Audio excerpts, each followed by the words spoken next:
Hello friends, today I wanted to do a video on how I make my spell candles like the ones here. I did literally just post a video today talking about my spell candles a little bit, and I said let me know if you guys want me to make a video. I would love to. Well, I'm making a video anyway because this is something I really want to share because it really does cut down the hassle of having to bring all your herbs to your altar, or if you're like me and you have to burn it somewhere else, like I can't burn it in my room because of my pets. I have to go to a whole separate room to actually perform my rituals. So doing these spell candles makes it super easy because that way you can put all of your herbs and all of your intentions straight into the candle, and then you can just already have it prepped, which makes it super easy for practical magic. Now, I assume if you're watching this video, you're pretty familiar with spells, but maybe you're wanting to learn a little bit more. So I want to start off with the basics of why there's different colored candles. So the different colored candles are based off your intention, essentially. It's pretty simple. So for example, if you want protection, the color for protection would be black. That's pretty much what a lot of people use when you're doing a protection spell. Or if you want love, self-confidence, you would use pink. Or if you want peace, tranquility, you would use purple. Abundance, success, you would use green. And then again, depending on what your intentions are, you would use those specific herbs.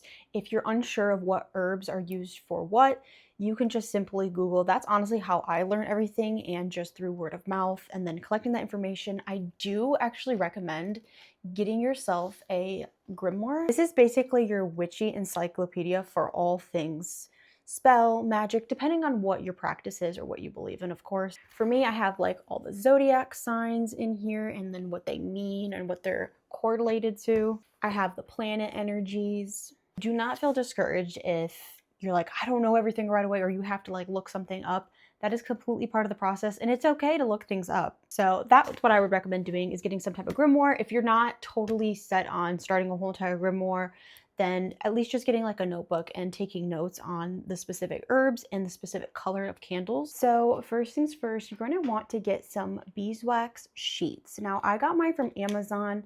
You can pretty much get some anywhere you want. It doesn't really matter. But I got mine specifically from Amazon because they came in a pack and they had all the different colors. I typically cut my sheets into fourths because I feel like that is the perfect size candle. But you can do whatever you want. You can make them really tiny. You can make them huge. It really just depends on your preference, of course. But you're going to want to make sure that whatever your intention is, you have that color. And if you didn't know, white is a universal color for all spells. So if you don't have a color, white is a good way to go. And then you're going to want some wicks. I also got these on Amazon as well. Sometimes they end up coming with the sheets too. Mine did come with them, but they didn't have the metal piece at the bottom, and I kind of prefer that for once the flame reaches that point, and doesn't like burn through, and it just burns better. So that's my preference, and you can just get them really long and then end up cutting them. And then of course, depending on what your spell intention is, you're going to want herbs. And then you're also going to want some type of anointing oil. An anointing oil is something that you can put on your candles right before you light them, depending on your intention, once again. So this is a grounding oil. So I use this as a pretty universal anointing oil. Or if you're going for something more like protection, you can use a banishing oil. And this is one I ended up making myself. And then of course, a lighter. And then before you begin, this is very important. I highly recommend cleansing your area. However that looks for you. I sometimes do sound cleansing. Typically I go for like a smoke cleanse. So either I'll use like a mugwort bundle, because that helps protect and cleanse. You can use rosemary, whatever you have available to you. So for today, I'm actually going to opt to do sound cleansing and cleanse my space with the sound bowl.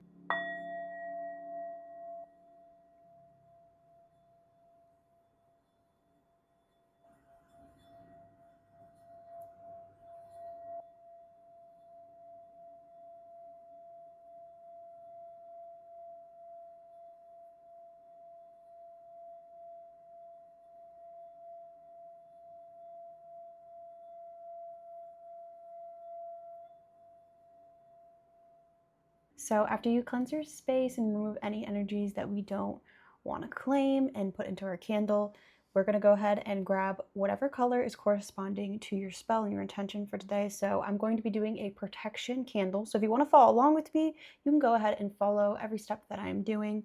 I want to do a protection one because it is a really, really good idea to constantly revamp your protection spells. So that's what I like to do. I like to always keep some protection spells on hand. So like I said, I cut mine into fourths. It's usually a really big sheet. So I find cutting into fourths make a really, really perfect size candle. So we're going to use a black beeswax candle. Then what you're going to want to do is just collect all of the herbs and have them ready for your candle. So I got some bay leaves for banishing. I've got some sage for cleansing and also removing any negative energies that we don't want to claim. Some lavender for peace. Juniper berries for protecting the home.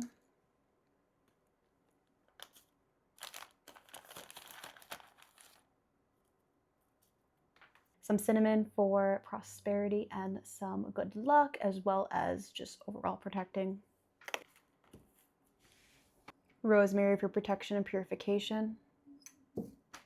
Chamomile for keeping the calm and also protection, of course. And clove for dispelling any negative energies. Now, these are not all the herbs that you have to use. These are the ones that I'm most comfortable with or that I have. So if you don't have anything, you can always just use what you have. And I want to make that very, very clear point is you don't have to have every herb in the world to make it work. You know, the magic is within you. So just remember that while you're doing this. So what I'm going to start off by doing to get my herbs to really stick and to just add some extra intention into this, I'm going to put some banishing oil since we are going to go ahead and do a protection candle today.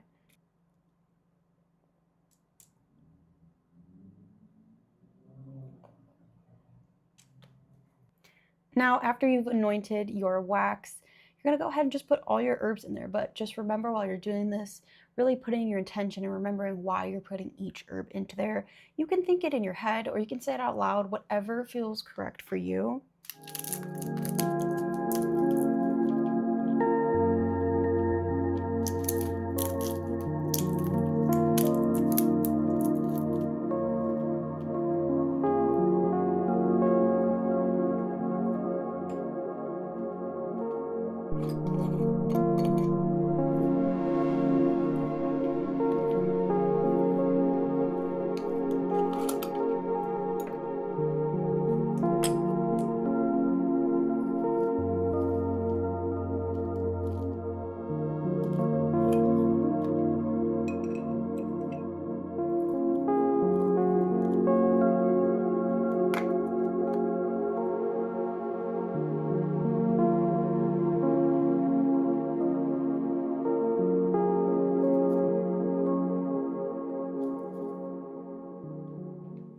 Okay, now this next step, you kind of have to work a little bit fast. This is how I do it. Surely there could be a better way to warm up the wax, but I like to hold it up, light my lighter, and just go over. Be very careful with your fingies. Don't burn yourself here, but this is how I do it just to get the wax nice and moldable. And then you're going to want to put your wick right here and roll right after. I'll show you that.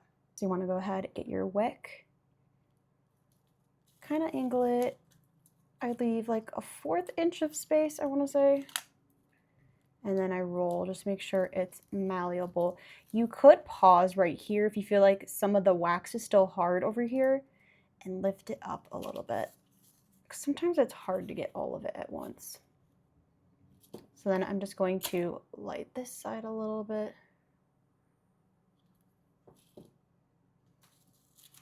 And now we roll and roll it tight. It's okay if some falls out. Don't worry about that so much.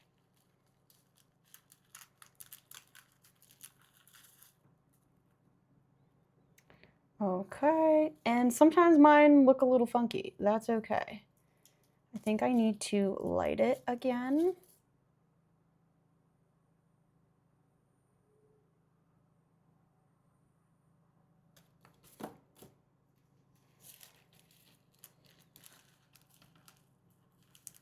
I'm kind of like pressing down so that the wax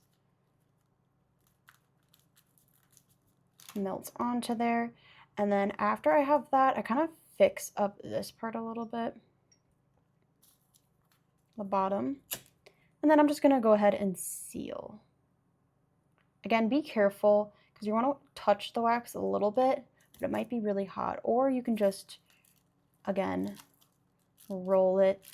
You'll want to make sure you have some type of like paper so you can get the mess a little bit easier. And there you go. You might notice you have like a little bit of gaps as well too. That happens if you just don't roll it tight enough. Honestly, sometimes what I do, I get it a little bit melted. And I just kind of pinch so like nothing falls out. It's not going to be perfect, and that's okay. That's okay. And then if you want to make sure it stands up straight while it's warm, kind of press down a little bit. Boom, there you go. Okay, now that you have your candle, you're gonna obviously want to cut the wick a little bit because that is a little long. And there you go. There is your protection candle.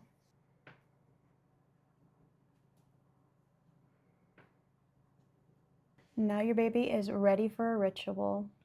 So that is all for the video today. Super easy, very mundane, very practical. I hope this helped any witches out there, or maybe if you didn't even know that you could do this, super easy life hack for my lazy witches out there. And until the next video, I will see you guys later. Bye, love ya.